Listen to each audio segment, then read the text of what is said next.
Assalamualaikum warahmatullahi wabarakatuh. Muhadharah atau public speaking merupakan sebuah program unggulan di SMA Al-Hasanah karena muhadharah ini melatih anak-anak di dalam kecakapan hidup, yaitu berbicara di depan umum, sehingga kedepannya diharapkan ketika anak-anak lulus dari SMA Al-Hasanah bisa menyampaikan pendapat, bisa berdakwah dan segala macamnya di depan publik, sehingga mereka sudah terlatih dan tidak lagi terbata-bata di dalam menyampaikan hal-hal yang perlu dianggap benar tentunya. Ini adalah tujuan utama daripada public speaking atau muhadharah itu sendiri, sehingga menjadikan muhadharah itu dianggap sesuatu hal yang sangat penting yang harus diajarkan kepada siswa dan siswi SMA Al-Hasanah khususnya. A'udzu billahi minasy syaithanir rajim.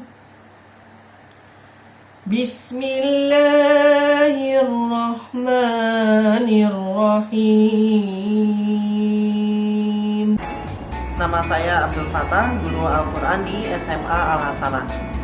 Salah satu program unggulan di SMA Al-Hasanah adalah program Tahfiz Al-Quran Juz ke-30 atau yang biasa dikenal dengan Juz Amma. Karena memang juz tersebut diawali dengan surat An-Naba yang kalimatnya itu adalah Amma yatasa'alun.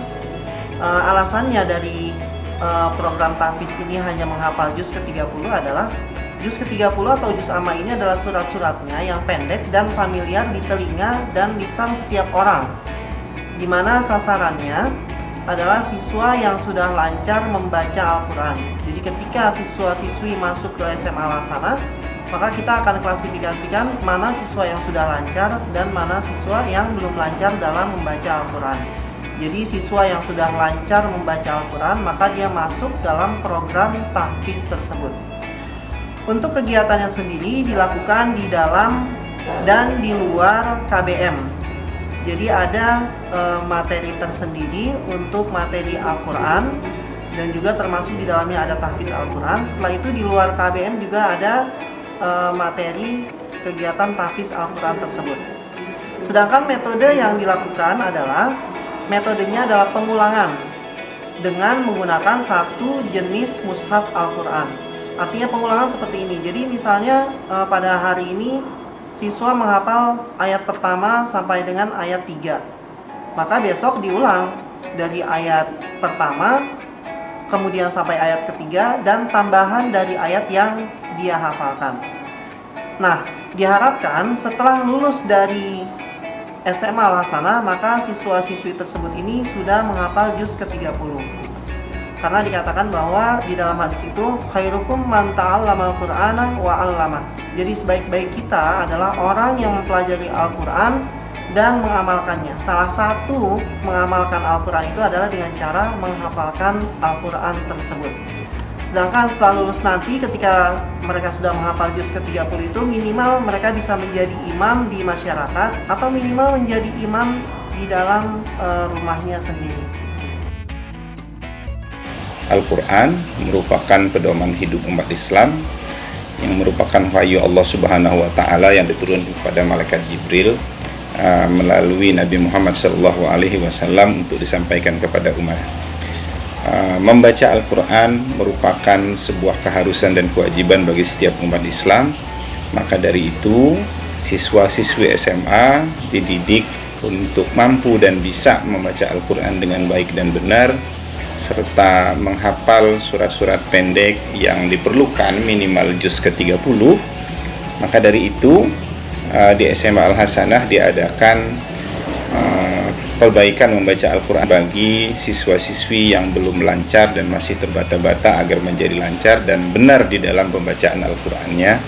Dan ini merupakan sebuah program yang wajib dilaksanakan di SMA Al-Hasanah untuk membimbing anak-anak agar kedepannya tidak ada lagi yang kurang bisa atau tidak benar atau kurang benar di dalam membaca Al-Quran.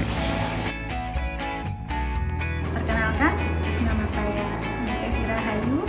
Saya di sini mengampu bidang studi PKWU, Angkatan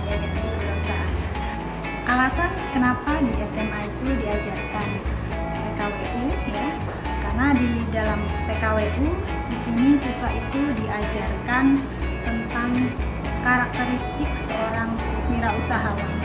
Jadi seperti apa sih seorang wirausahawan itu? Di situ salah satunya ada percaya diri, kepemimpinan, kemudian berorientasi ke masa depan. Jadi harapannya suatu saat setelah siswa tersebut lulus dari SMA, di samping bisa membuka peluang usaha dari berbagai macam bidang yang diajarkan di PKWU, ada bidang kerajinan, ada bidang budidaya, ada bidang pengolahan, dan ada bidang rekayasa. Ini juga bisa diterapkan di kehidupan nyata. Jadi kalau siswa tersebut punya masalah, dia bisa mencari bagaimana sih mengambil sikap langkah yang bagus seperti yang diterapkan di karakteristik seorang wirausahawan. Cukup sekian, terima kasih. Assalamualaikum warahmatullahi wabarakatuh.